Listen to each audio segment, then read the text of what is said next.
Você sabe qual é a estrutura básica de uma boa redação?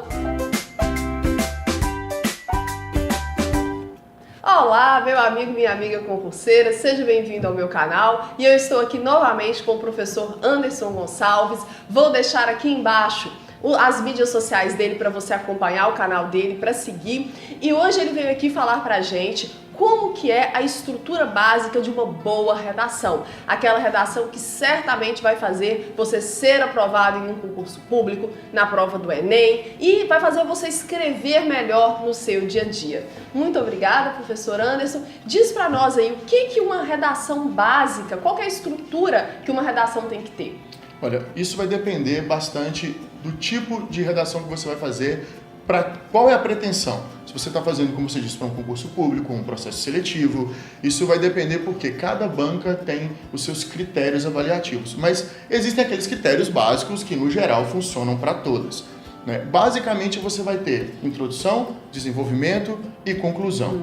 Ah, mas isso eu sei, isso tem em todo tipo de texto? Tem. Mas na redação isso é um pouco diferente, principalmente se ela for uma redação dissertativa argumentativa. Ah, que é o título mais cobrado em prova de concurso público. Aí a pessoa, o que é uma dissertação argumentativa? Você vai falar sobre, que é o caso de dissertar, e você vai argumentar em cima daquilo que você falou. Então você não pode só falar sobre o assunto, você tem também que argumentar em cima daquilo que você falou. Mas seria expondo os pontos positivos e negativos? A questão de expor os pontos positivos e negativos vai depender do que você quer provar com seus argumentos. Por exemplo, se eu quero e sou a favor de determinado ponto ou de determinado assunto, é claro que eu não vou colocar ali os pontos negativos. Vou colocar sim os pontos positivos que vão validar e vão corroborar com aquilo que eu já disse antes. Tese, né? Exatamente. E essa tese ela é apresentada na introdução. Tá? Nós temos a introdução curta, mas a introdução ela tem muita coisa para ser colocada nela. Então, dentro desse tipo de redação, você tem que pensar da seguinte forma: eu só vou escrever o que é necessário, estritamente necessário.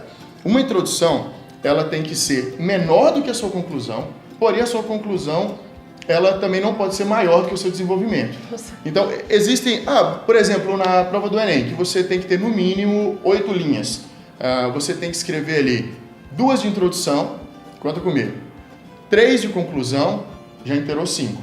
E aí você também vai ter 3 de desenvolvimento. É muito pouco, mas ainda assim está dentro da regra.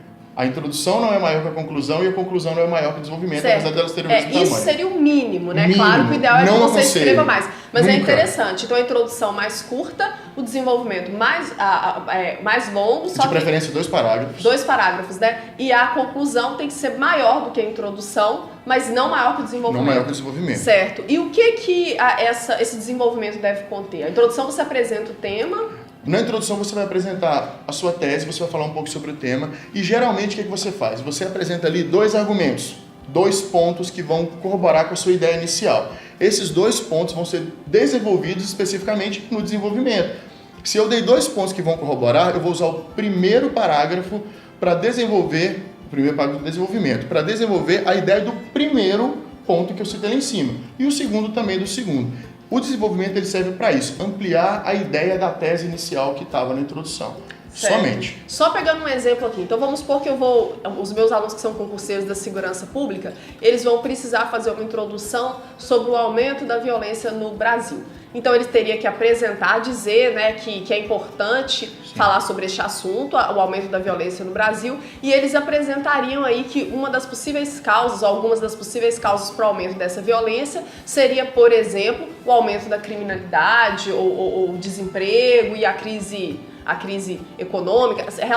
Na introdução você já tem que dizer o assunto que você vai relacionar com aquele desenvolvimento. O ideal nessa introdução é que, além de falar os pontos que você vai defender, é que você cite ou um fato histórico para comprovar aquilo que você está dizendo, tá? Ou que você tenha em mãos, no caso você não consegue ir lá exatamente, mas você tem os textos motivadores que geralmente vêm na redação. Os textos de apoio. Exatamente. Eles vão te dar pontos básicos de estatísticas que você pode usar para poder provar. Aí se eu quero falar sobre o desemprego, já vai vir um texto de apoio apontando isso como uma possível causa. Então, se eu vou falar que a crise econômica, isso. O aumento da criminalidade nos grandes centros urbanos está relacionado a um desses Exatamente. fatores. Certo. E o desenvolvimento eu iria pegar esses 2 pontos, né, que seriam as possíveis causas para a violência urbana e desenvolver melhor.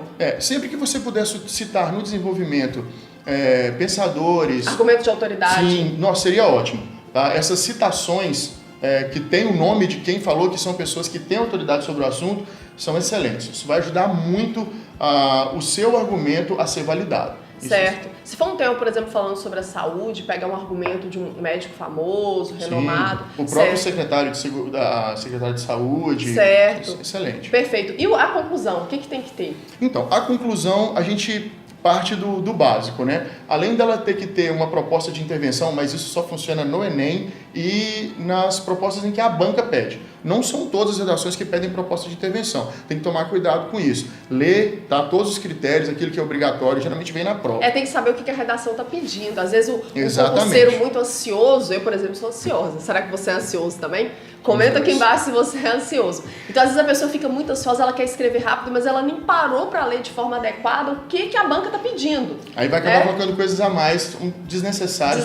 Gente, você tem que escrever só o que for necessário para poder atender aos critérios, né, da banca examinadora. Na prova do Enem, por exemplo, existem 4 perguntas que têm que ser respondidas na conclusão que não funcionam para outras redações, que é o que, quem, para que e como. O que vai ser feito, quem vai ser responsável por fazer isso, para que isso vai ser feito, né, como que isso vai funcionar, e aí sim o como isso vai ser feito. Isso só funciona no Enem, porque eu tenho que apresentar uma proposta de redação, lembrando que não pode ferir os direitos humanos, né? Não pode matar as pessoas. Concurseiros da segurança pública. Essa dica aí do professor Anderson é preciosa, tanto para a prova do Enem, que na prova do Enem você perde pontos para isso, quanto para concursos públicos como um todo, né? Você, independente do ramo em que você vai atuar dentro do serviço público, você vai defender a Constituição, você vai defender os valores constitucionais, o que implica também na defesa e promoção dos direitos humanos. E aí a conclusão de uma redação de concurso tem a ver com retomar a tese inicial? Sim, você tem que retomar a tese inicial, você vai voltar no parágrafo inicial,